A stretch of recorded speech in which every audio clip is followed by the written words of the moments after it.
I'd like to talk today about a few things, a few concerns that I have with the Australian Migrant English program, at least the concerns I know of from the system that I know of. So I don't work for the program. I have spoken to people who work within the program and as volunteers, as paid staff. What I know about the program from the information that is available online, what I know from my experience in migrant education and teaching methodologies and systems thinking and holistic design. All my experiences are from the outside looking in, I suppose, on the program that I know. I just want to go through a few things that I believe, in my opinion, are some areas where we could be doing better. First of all, I think we shouldn't be focusing on language per se. Now, English is important, of course, if you're going to live a good life in Australia and want to have any kind of understanding or integration, you're going to need English. But most migrants come to Australia with a decent level of English. What they actually need is an understanding of values and culture. So my first concern is that as the programs focus too much on language and a lot of the concerns revolve around English, a lot of the other factors that go into communication and integrating into a foreign culture are going to be unmet. And that's going to create difficulties down the line. Secondly, is the sheer number of migrants now coming into Australia, coming into our system, and the ability for the programs that we have in place to reach and to help those migrants access the programs that they need to integrate. Now, the only data I have come across showing how many migrants are coming in versus how many are using the free program pre-pandemic. I can't find any information since that. Now, the data back then was saying that it was less than 10%, significantly less, were actually enrolling and going through the program.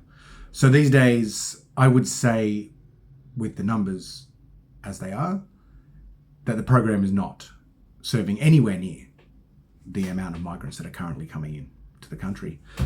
And that leads on to my third point, and my third concern is accessibility. So not only are these programs available at times where many migrants are busy with work or with their family commitments, not all migrants are unemployed and have ample amounts of time during the day. A lot of the programs, they're actually scaling back, particularly in regional areas. And that's a big concern because a lot of our regional centres, our bigger regional towns, not only are they taking on more migrants, but they are in even more need. They are in even more dire situations where they need support. They need the help of some program, some education to help the migrants better understand and integrate into cultures that don't have much migration compared to the large urban centres. Now, the fourth concern I have is the over-reliance on volunteers. Now, while volunteers are great, volunteerism, it's an Australian value. It's lovely, it's amazing.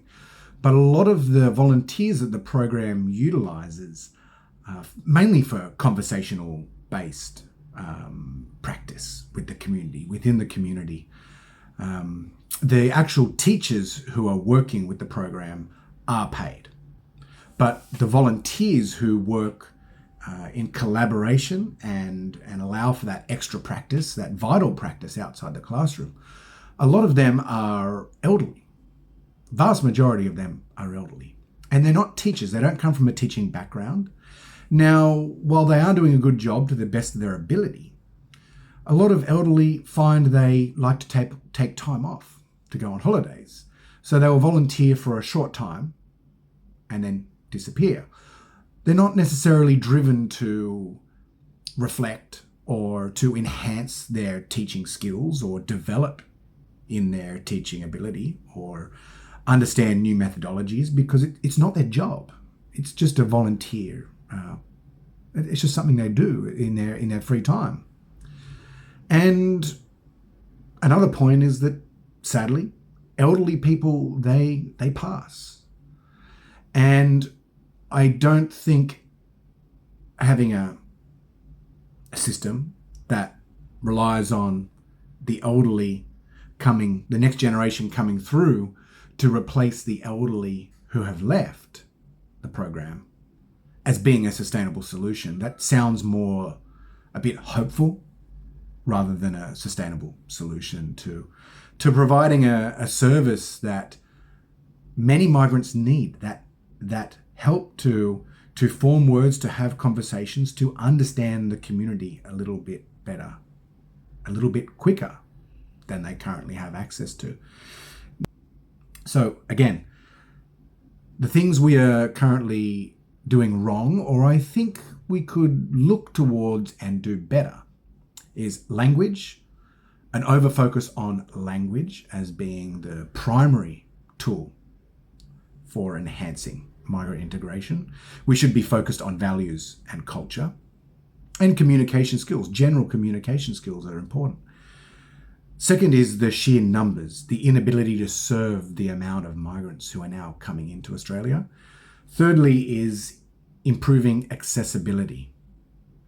So not just in timing, but also in the location of where a lot of the programs are offered. And when they're offered online, having some kind of complete program that allows for offline experience as well. And the last one is an over-reliance on volunteers in the program. Despite their good work, I think there are some issues that we could look at and probably do better.